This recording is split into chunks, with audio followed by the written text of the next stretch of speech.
There are two things I fundamentally hate about politicians and talking about politics. Number one, of course, is glazing and overly loving these politicians. That is always a pet peeve of mine because we all know deep down inside, there's always a motive somewhere. And number two, it's just so unfair when Mark Carney does something so great and the world wants to hate on him. And this is the situation I keep finding myself into, is that this strong conservative base constantly wants to tear down anything liberal, good or bad, doesn't really matter. If you're a liberal and you got a good idea, it sucks. If you're a liberal and you say something wrong, obviously you suck. But the challenge, of course, is what happens when the conservative hero of Canada, Stephen Harper, stands up and says, we need to unite and support Canada. And this is the fundamental nooks of it all. And this is where I constantly struggle internally with myself to try and tell you guys that what's happening in Canada right now isn't politics as usual. And everybody wants to line up in their camps. And if you watch any one of my videos, I keep talking about this over and over again, is that as Canada, if you believe in this nation, if you believe that Canada should be free, if you believe Canada shouldn't be the 51st state, then right now, it's not about colors. It's not about being a conservative. It's not being a liberal. It's definitely never about being the NDP or the Green Party. But if you believe that Canada is this independent nation, it's time to realize it's us against them. And the them is everyone that is not Canada, right? That's the situation that we're in right now. And even Stephen Harper is trying to get that message across. And it's so easy to hate on the liberals. Believe me, it's just anything wrong in society can easily be pinpointed back to a moment in liberal history. That's just the way it goes in conservative circles. You could talk to anybody on the street. If you're a conservative, every problem from immigration to taxes to housing prices to the cost of bread is very easily blamed on the liberals. Just ask any conservative. It's just the way it is. So trying to find this middle ground where let's come to reason and let's try and figure out a way for Canada to move forward. Canada will never move forward with a liberal government. That's just what people want to believe. And again, as someone that truly believes, and if you look at my other videos, I've said this multiple times, that Canada is in a very difficult situation where its only reason for living has been to support America, and now it's got to figure out life on its own. Now that this is the situation, there's no time. There is no time for the government to be playing footsie with each other. There's no, this is a conservative agenda, this is a liberal agenda. There's only a Canada agenda right now. Now, of course, we have to make sure that our politicians aren't scamming us, right? And by us, I mean you and me. Not this is a liberal thing or a conservative thing. That's irrelevant, right? We just got to make sure they do their job and deliver us things that will help us in the future.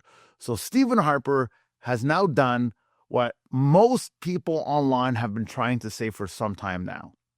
And these are the people that are unbiased, because you'll find tons of the conservative pundits just going to town criticizing Carney for every little thing that he does. My news feed is littered with people saying everything Mark Carney's done wrong and everything Pierre has done right. Mind you, arguably, I don't know what Pierre has done right, but this is the echo chamber that people are in right now. And it's just so disappointing to know that people are just so stuck in their ways that they can't see past the problems that is happening in the nation right now. And again, there are so many problems right now, from theft to immigration to housing to grocery costs to labor to jobs. You just name a topic that the government has any hand in, healthcare, and it's a problem. Literally, everything is a problem. And I'm not making any concessions. I'm not making any grievances to say that, you know what, well, these are just the sacrifices we, the people, have to accept. I don't believe we need to accept anything, to be quite honest. I believe that we vote and they're supposed to work for us. At least this is the pitch they give us. And therefore, we're supposed to get what we want. That's the deal, is We vote because they're going to do stuff that's better for us. No, we vote so then we get slammed and jacked up for things we never even wanted. That's never been the deal. That's never been the plan. That isn't how politics works. These politicians are doing the job that best serve us, best serve our communities, best serve our residences.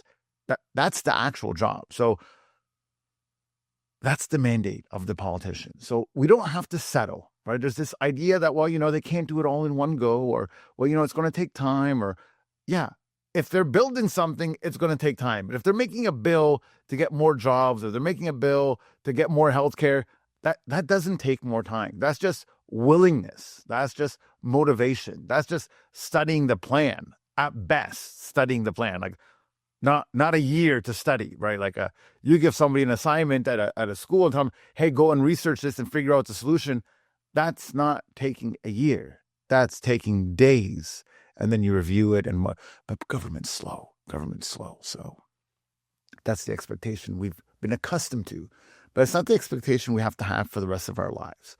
So now Stephen Harper gets up, back to Stephen Harper. Stephen Harper gets up and he says, Canada, we need to be united.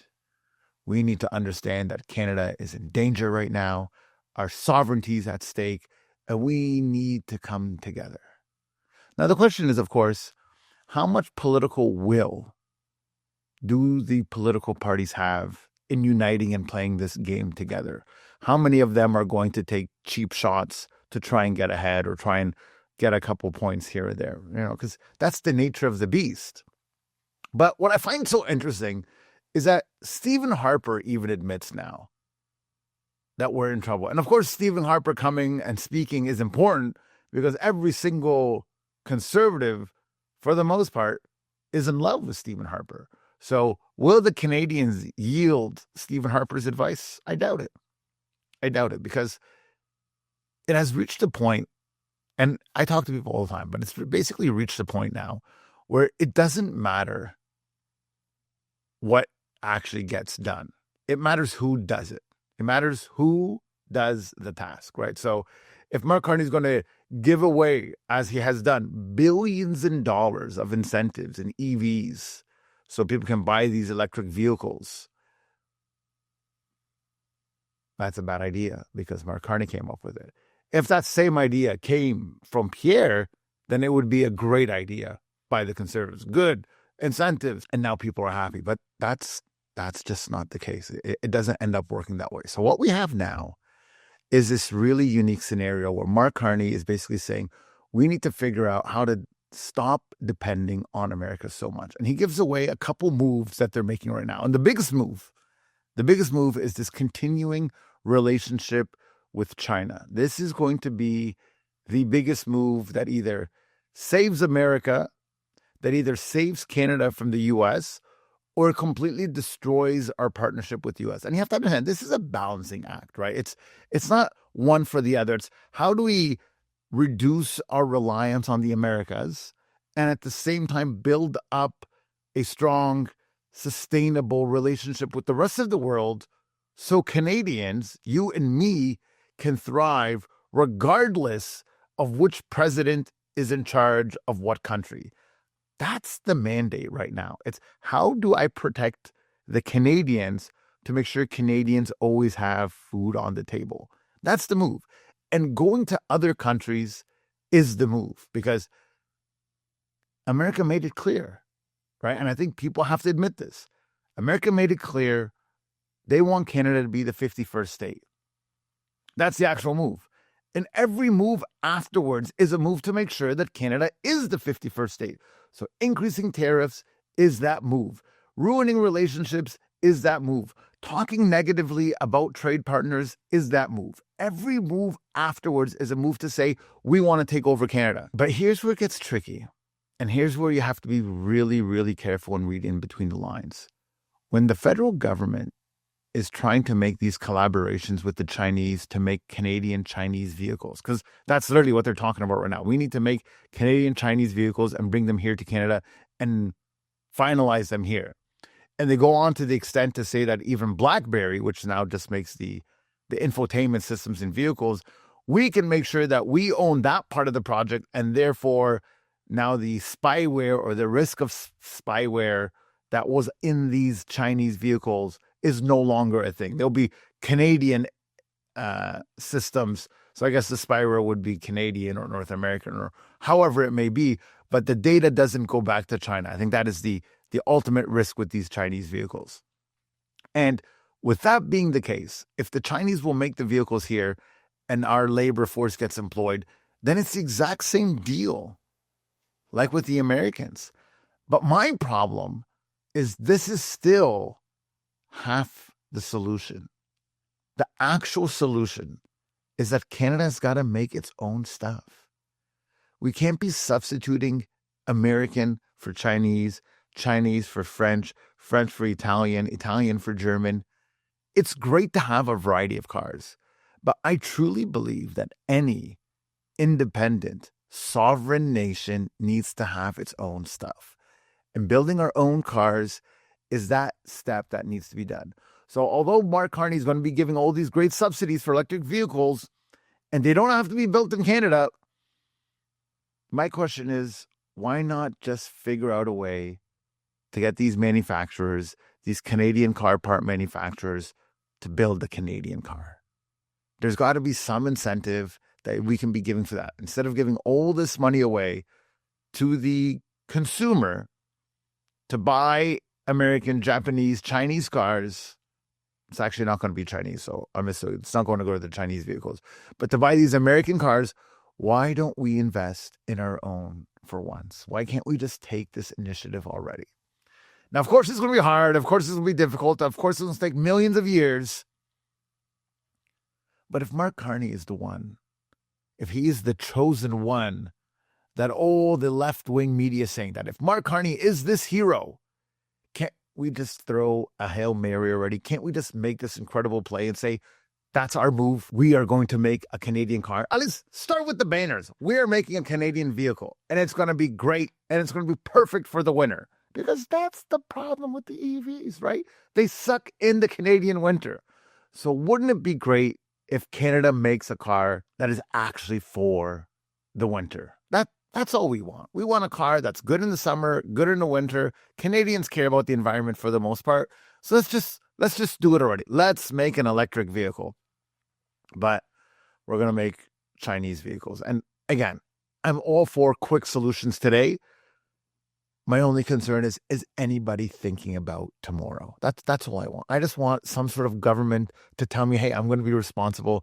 I'm going to watch this thing. We're going to get the Chinese cars here because the Americans are problematic. But you know what? We'll also get the French cars. We'll get some Italian cars. Let's just get all these cars in Canada. But let's make it conditioned. Let's be smart that if you want to sell your car in Canada, you need to make some here. You need to employ so many employees. Make conditions. That's okay.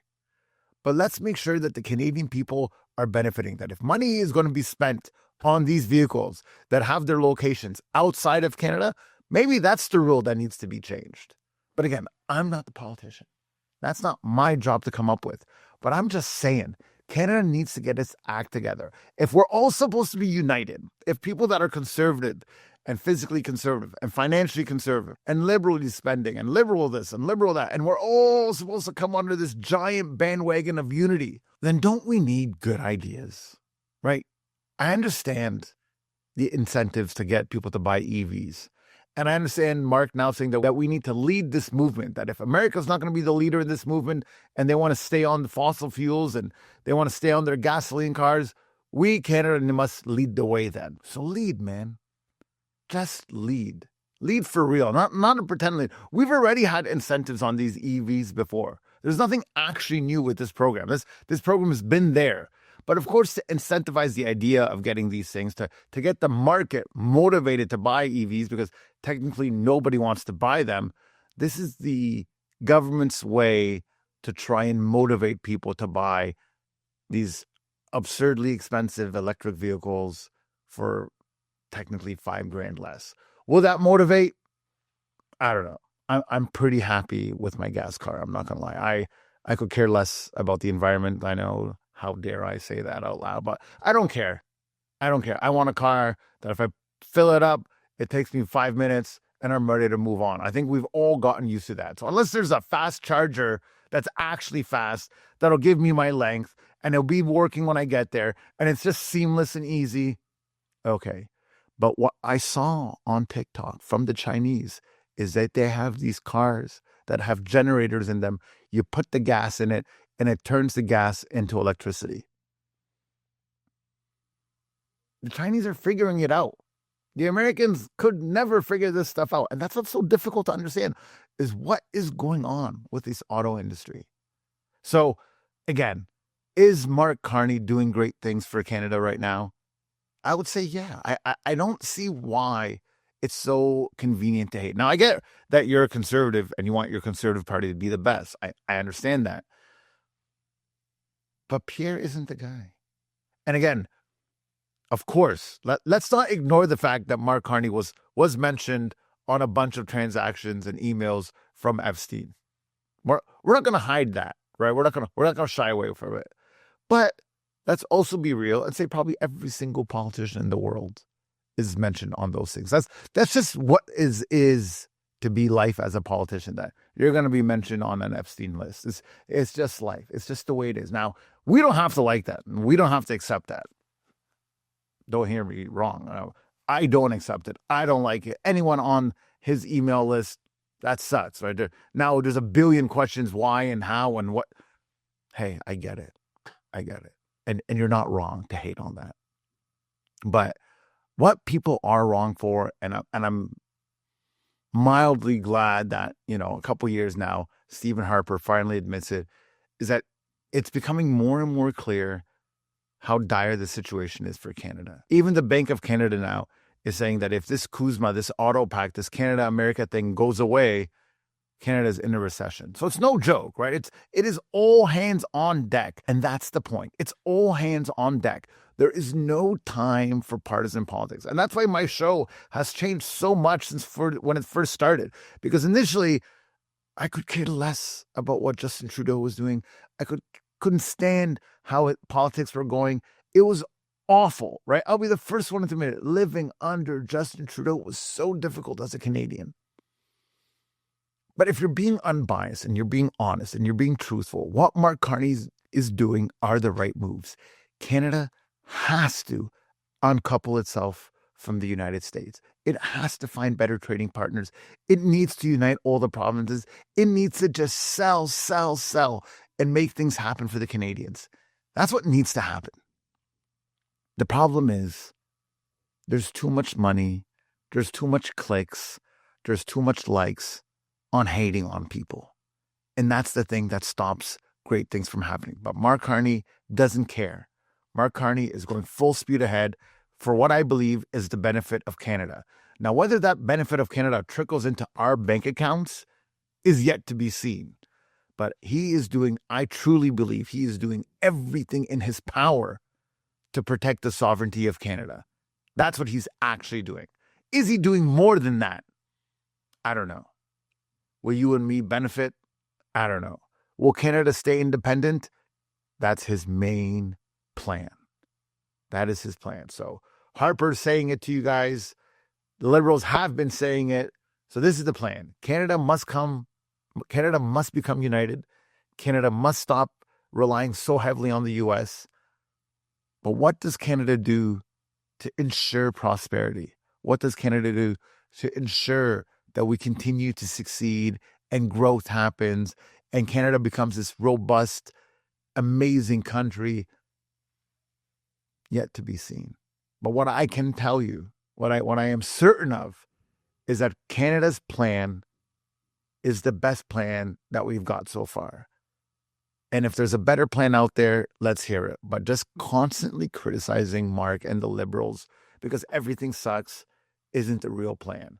And again, you can blame him all you want.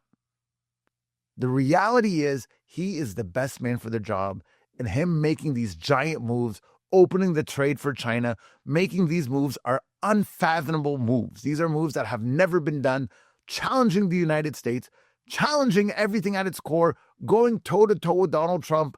These are big moves that deserves everybody's respect. Because if you believe Canada should be this independent nation, the only way you can do it is by telling America to take it and doing what it's got to do to survive. And that's the way I see it. Hope you guys like the show. Please like, please subscribe, and we'll see you again next time.